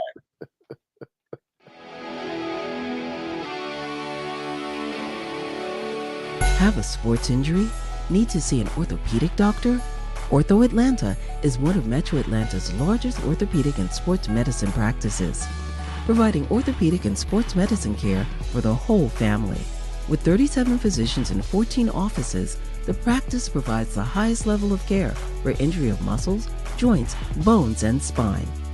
Ortho Atlanta offers convenient access to a full range of musculoskeletal surgeons and specialists. Ortho Atlanta also offers on-site physical therapy, pain management care, MRI imaging, and workers' compensation care. The Ortho Atlanta Surgery Centers in Austell and Fayetteville provide cost-effective, same-day surgical procedures in an accredited outpatient center. Hip, knee, shoulder, back pain? Ortho Atlanta has you covered with specialists in all areas. Same-day appointments, orthopedic care for the whole family. Ortho Atlanta, Atlanta's choice for orthopedic and sports medicine care. Learn more at www.orthoatlanta.com.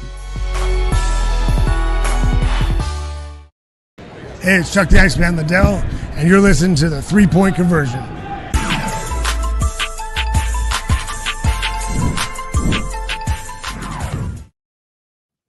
All right, we are back inside the 3-Point Conversion Sports Lounge, and Rob Gronkowski talking about he's thinking about a comeback. Well, everybody just being funny now. There's a lot of people been on Twitter talking. Yeah, man, I'm finna go on the comeback now. Yeah, right. Hey, get out of here, man. Get out of here. All right, question of the day. Name an athlete that you thought was cold when you was younger, but now that you look back, you realize he was just all right, or he or she. Listen, everybody. I know this is gonna sound like hate. I know it's gonna sound like, but it's not hate. It's actual and factual, everybody. Know it's gonna sound like hate coming from me. Lynn Swann. Overrated. What? I just think Lynn Swann was so cold, man. He just made a couple of acrobatic catches. He wasn't even the best receiver on his team. John Stallworth was way better than him by miles, man. Like Lynn Swann made 3 acrobatic catches and he took ballet. Man, get Lynn Swann out of here. I used to think Lynn Swann was cold as a wide receiver. As I studied him when I got older, wasn't nothing, man. Lynn Swann wasn't nothing, man. He was okay. He was just okay. Yeah. I'm gonna take it a step down. This guy wasn't like that, but I thought he was cold. Yeah. I just think Travis Best is cold, dog. When I first seen Travis Best, but you know why though? He just brushed his hat to the side. No. Me and Glaze talked about this. Back in a lot of these little young kids don't know about this. Back in the late 80s, early 90s, if you had handles, we automatically thought you was cold. You know what I'm saying? Because it wasn't a given handles back then. So if you come now, you got a little shaky. You like, this dude cold. You know, you just automatically thought it was cold. When I look back at him, I'm like, this dude, man. And you know who else I thought was cold? He's another, you might say mediocre. And he was better than they gave him credit for, but I still realized he wasn't that cold. I used to think Byron Scott was the man when he was in LA. I was this dude. I had never seen B. Scott. Yeah. a dude that was joking on folks. Then he could shoot. Like I thought B. Scott was cool, but like he all right. He all right. Yeah. Here we go. I'm trying to think who else I thought was who was dope, but it was Now like somebody I was disappointed in. I was disappointed in them because I thought they were gonna just rip the NFL up when they got there, but I should have known better. Reggie Bush, ooh, as electric, dude, I was like, it's no way that his game is not gonna translate to the NFL. yeah, It's no way. And it never did. I was such a Reggie Bush guy. I was like, dude, I don't almost got in fights in the barbershops and everything about how Reggie Bush's skill set was gonna translate to the NFL. And it just didn't. He was a very good NFL player. to your point. Good NFL player. To your point, I do feel like Saints didn't use them. I ain't gonna say right because they used them right because they got everything with them, but they didn't run the ball. Because remember when he got to Miami, he started getting 1,000-yard seasons before he got hurt. Yeah, he did. He did. New Orleans, Sean Payton's just a genius. Like, yo, I'm gonna use him for that. I'm gonna use a 2-back set and whatever. But to your point, you know who else I thought was gonna be cold coming out of college? And when I look back, I'm like, he was just fast and he had a little wiggle. Darren McFadden, though. I thought Darren McFadden was I never liked his running style. I thought he was gonna be cold in the NFL. I thought so. I have a thing against tall running backs outside of OJ. Mm. OJ, Eric Dixon are like, if you're a tall running back, I don't like you because it's like you run too high. Right. And you get, man, like that dude, you take so many shots. Like, man, because he run too high. Right. Uh-huh. Like, you know what? Oh, go ahead. He just run too high. So that was my thing with him all the time. Another player in baseball who I thought was cold, and he wasn't as cold, was two. Sean Dunston and Pokey Reese. Mm. I thought they were like, what? Them jokers. Wow. And I'm like, kind of like, that was all right. You know what I'm saying? It was, I mean, remember, we're not saying they sorry. We just like, they was all right. They weren't. Yeah. But I thought them jokers was like, must see. And even Edgar Renteria, how you say Renteria. Yeah, Edgar Renteria. I thought he was cool. Height he had, and you know what I'm saying? Well, you never seen the shortstop that tall play. You know what I'm saying? Like he was right. It was like, nah, this dude, he was. I'm trying to think who was I had made me a list. Oh no! Oh my God! This guy! Oh my God! Another guy who, and you know what? He couldn't really run, so that played that had a huge effect on him. Keyshawn Johnson. Oh, yeah. Keyshawn Johnson. Yeah. That's a good one. Yeah. Super average. Super. Then, he'd be on the little talk show talking about like the only receiver he would trade his career with is Michael Irvin because of the rings. Like, get out of here, Keyshawn Johnson. Like, he was the one that started. You know how many receivers better than you, Keyshawn? No, he was the one that started that getting. He got like 90 catches for like 632 yards. Yeah, man, and no touchdowns. Like no touchdown. Like, come on, bro. Like super possession receiver. Super possession. Super possession receiver. I might shock some people too, and he from the crib too. But when I look at his game, when I look at him now, I'm like, he was all right. I mean, he was doing his thing, but Antoine Walker was all right, dog. He was all right. Yeah, man. He wasn't as cold as we. I mean, it was the first big man. Yeah, but he was the first big man we kind of seen like could move like that.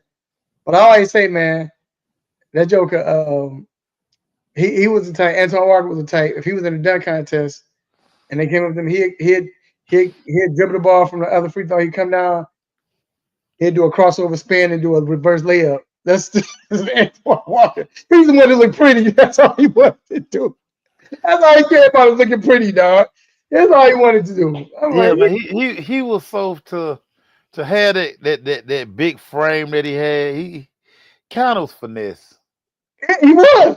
He was kind of finesse guy. Look, he was one of the first that when he dribbled, he had a hand. Look, he had a hand like this, Mace. You know how they had a hand when they be.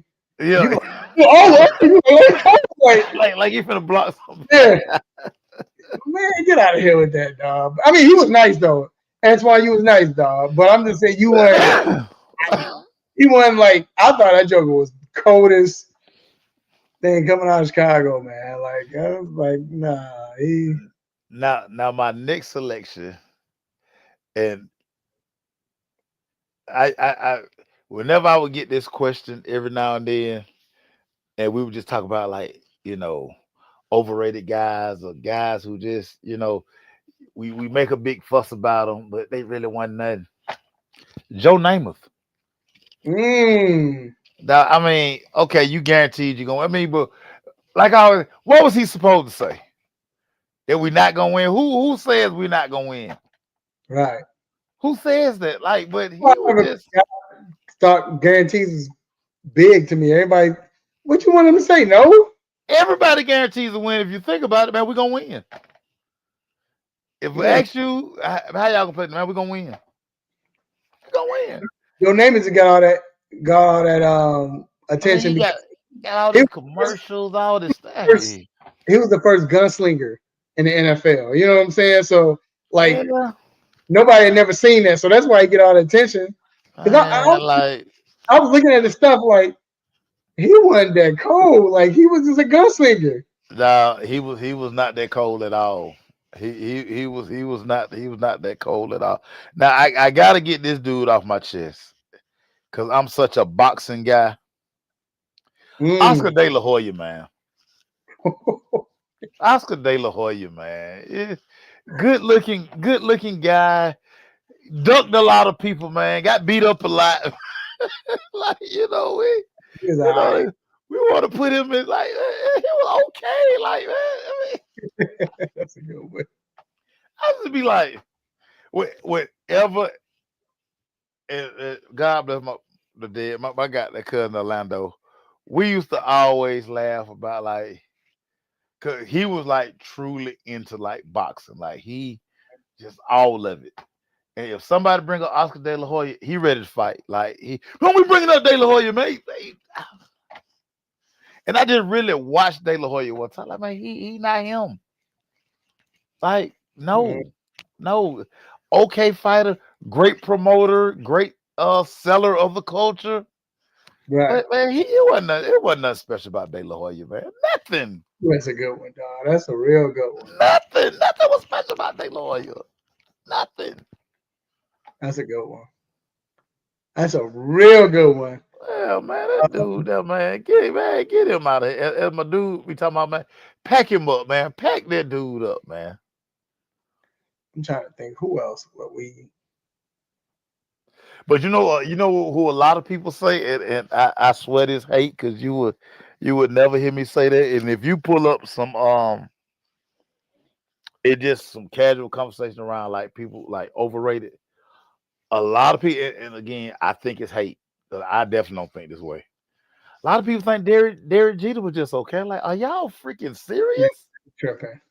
Just because he don't show emotion like that. Yeah, like man, what? You get people like, hey, he played for the Yankees. No, he was the heart and soul of the Yankees, man. He drove them teams. Man, go look at this man batting averages. Go look at all the plays he made. How can y'all ever say he just all right? Yeah. But that you would get a lot of people be like, man, Derek Jeter was just okay. I'm like, bro, y'all is all the way tripping. Well, see, I felt like that with Jeff Kent. Mm. I was like, all right, man. Y'all is making a big fuss. Okay, he get some home runs. He batting behind whatchamacallit or in front of whatchamacallit. So I mean, I get it, like in front of Bonds and Yeah. I To throw a little salt on Doc, he not here, but a lot there's some Duke hate. Always good for some Duke hate. Christian Laettner, man. Christian Laettner. You couldn't have told me that. I actually thought Christian Laettner was gonna be great in the NBA. yeah. I thought he was one of those guys whose game would truly translate Yeah. to the NBA, and it didn't. No, I didn't.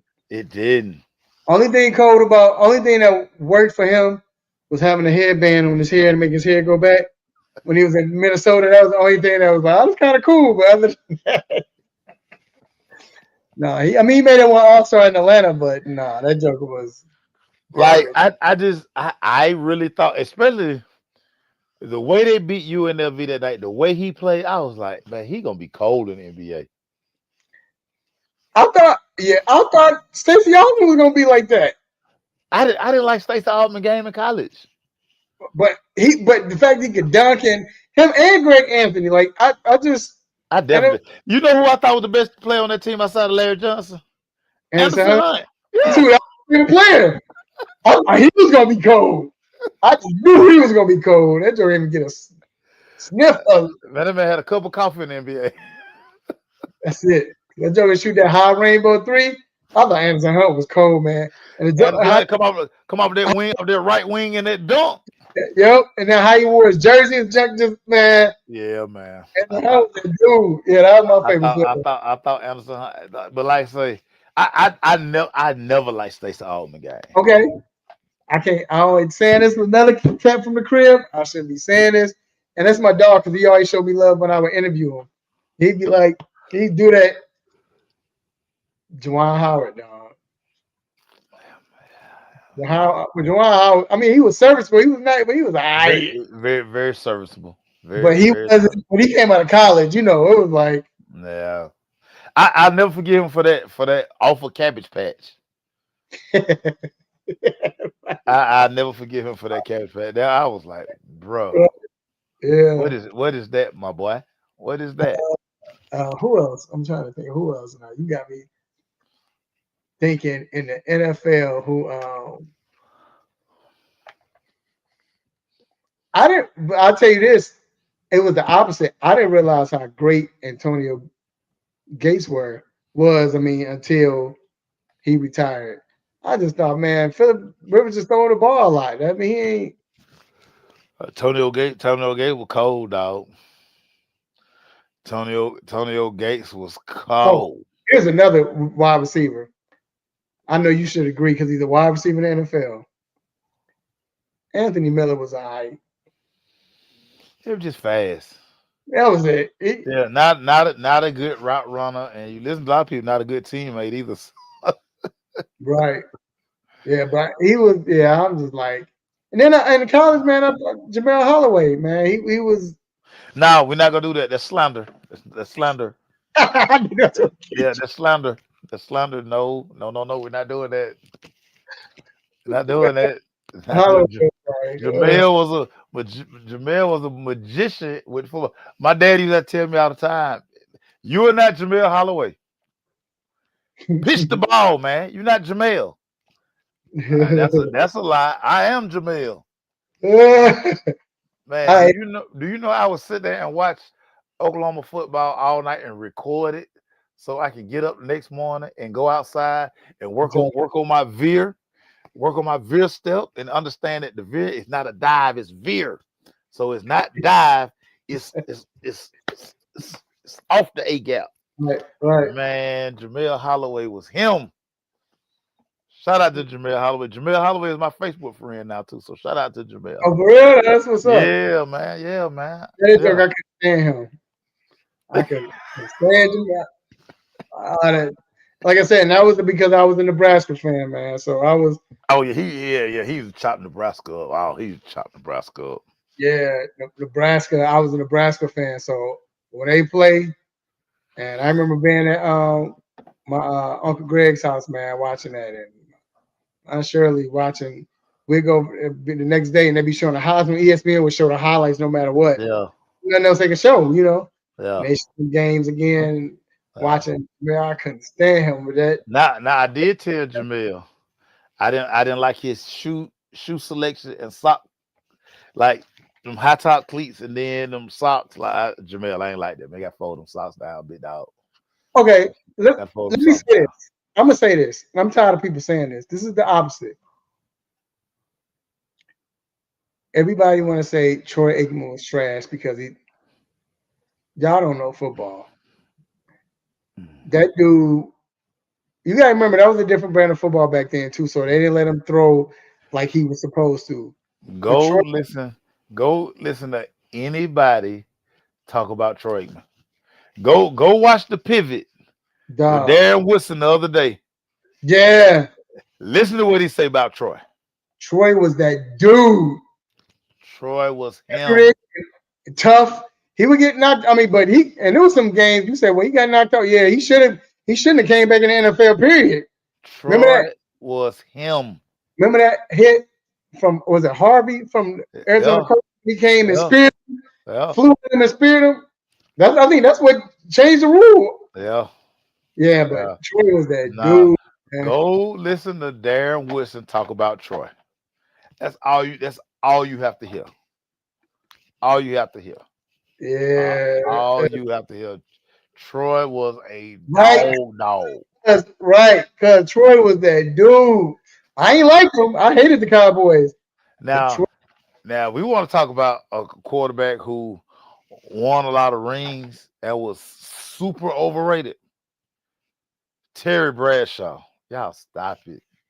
Oh yeah. I always say that. Man, Terry Bradshaw. Oh my God. Like, yeah, I'm big for saying I always say that. Go look at his numbers and all of these things, man. He was blessed to be on a great team that what they call them, steel curtain, whatever they call them folks. Mm-hmm. Whatever they call them peoples. You know, I'm still a hater, so I don't give them no credit. But like facts are facts though. Terry Bradshaw is like not this elite quarterback. He done parlayed it to TV and movies and all that stuff because he was the Pittsburgh Steelers quarterback and he won 4 rings. Well, I would say that the cast around him won the 4, and then lucky ass Lynn Swan made that. I'm sick of it. Yeah, he was on a talented team. Yeah, I'm sick of it. I mean, they had Mel Blunt. They had a 6'3" cornerback out there who could move like he was 5'10". Y'all stop it. Stop it. I'm gonna throw. It's gonna be a throwback. You're gonna be like, oh, I ain't heard his name in a minute, but he had a nice little run as running back in the NFL. But he was all right to me. It was Larry Johnson, man. He was all right. You talking Kansas City Chiefs, LJ? He was all right. Rockefeller Ruckers, LJ? He was all right. Yeah, he was all right, man. He had like what, 2 good seasons? Yeah, he had like 2 or 3. Like he was all right. It was like this dude now. He's running through holes, man. Yeah, man. Yeah, whatever. I'm gonna tell you another one for Kansas City. Christian Okoye was all right. The Nigerian Nightmare. Yeah, that Joker should have. He had 1 year when he ran. When he got the rushing title, that Joker should have been top 3 every year. He was all right, dog. He go down when you touch him too. The Nigerian Nightmare. Running like Steve Atwater sent them back to Nigeria with that hit on Monday Night Football. Yeah, he sure did. Yeah, how you like them? How you like them apples? Hey, Priest was a beast, dog. Hey, if Priest played today, he was before his time. If Priest played today, all 3 down back. Priest had one problem when he was in Baltimore. A young fella by the name of Jamal Lewis showed up. Yeah. That's what made him go to Kansas City. And he was out the door because I mean that Jamal Lewis fella, Special. Yeah, Jamal Lewis was that guy. Special. Jamal Lewis was that guy, man. I'm trying to think somebody defensively who was like that I thought was like, all right. Ray Buchanan, he was all right. I mean, he had terrible. I mean, to call him big play Ray, and he didn't make no big plays. The best thing that Ray Buchanan did for us in the culture, he allowed them to film tip drill at his house. Yeah, I heard about that. Yeah, so that was like when you talk about this being part of culture, that's culture right there, y'all. He gave us no, it would be no tip drill, wouldn't be no Nelly swiping the card on white chocolate without Ray Buchanan giving his approval. You know, this might be the last one. Last one I think was all right. Tim Duncan. Big fundamental. I'm just playing. I can't stand him. I didn't realize he was that good until after he retired. Like, yo, Tim Duncan was really good. Like, I was like, this dude is garbage. Like, what are y'all saying this dude? I couldn't see it, dog. It wasn't no flash to his game. Yeah, Tim Duncan was nice. Yeah, but I was like, man, this dude is not that good, man. I don't care what y'all say. He is not. That's how I used to feel.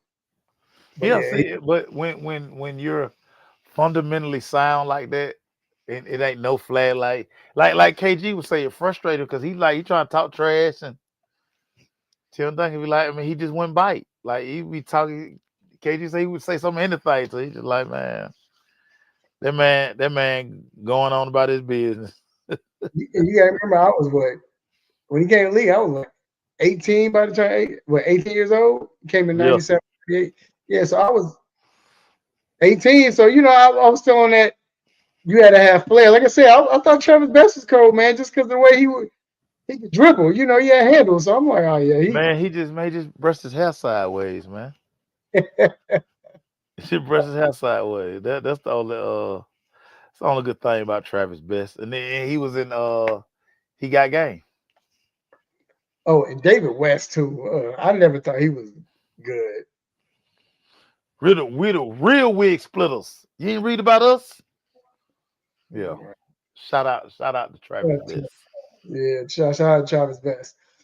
Well, all right, man. That wraps up the show. Good run tonight. Good run. Yeah, good run, man. Facebook went tripping. Find out the reason why. So last week, I was like, we'd be good. And, yeah, find out the hard way. But anyway, yeah, man, it was a good show, man. And of course, y'all all know you hear this music. You already know what it means. It means it is time to let you go. But before we let you go, we have a couple of shout outs, and stay tuned because you might be one of them. First, I want to give a shout out to the Almighty God for giving me this platform to do what I do, say what I say, make you upset, mad, want to give me the stop it button. God, I definitely appreciate you. Also, shout out to my guy Mace. Appreciate you, dog. Anything you want to say? Everybody, bump Notre Dame. Bump Notre Dame. If you got any Notre Dame paraphernalia, go on and donate to somebody. Give it to a good cause, because that's not it. Notre Dame, bunch of crybabies. That joker, Terrence Moore, is heated. Terrence Moore walked out the press box. I got to take a walk after this. He was heated. But yeah, man. You want a Notre Dame in it? Yeah, he a big Notre Dame fan. Big. I was debating with him Friday night at the Hawks game about that. But heck, Notre Dame up. Also, shout out to Dr. Fowler, man. He couldn't make it, but appreciate you. And let me tell you what Dr. Fowler said, y'all. Dr. Fowler told me, like this guy in his car accident, Dr. Fowler told me I'm the Kawhi Leonard of media. I can't believe he said that, man. I can't believe he said that. In my face, he told me that. But anyway, also shout out to everybody who came on in the chat room. Shout out to Greg, my cousin. Shout out to the other cousin, Juan. Shout out to Eddie. Shout out to TJ Bentley. Who else we got? Taria Hill, Vince, Jacob. Man. Also, man, I want to give a big shout out to my lovely children, my nieces, nephews, cousins, uncles, aunties, brothers, sisters, grandparents, play cousins. Hey, let your family know that you love them. Let them know why they still alive, why they can feel it. Also, Mace, what do you always say? Cost you nothing to be a good person, everybody. Y'all know what people going through out here. Just give them grace, man. Be a good person. Yes, sir. Also, drink responsibly, eat good, watch the NBA Cup. We got MLB. We got college football, bowl games, college basketball starting up. Brother Holly Deshaun Tate also. We got hockey. Hey, before I go, I'm about to get on these meds. I'm about to be in La La Land because I'm thinking of go doing this. But until then, next week, same time, same show, same crazy host, same sports nonsense. Will you miss me? I'm out. Peace. Salute.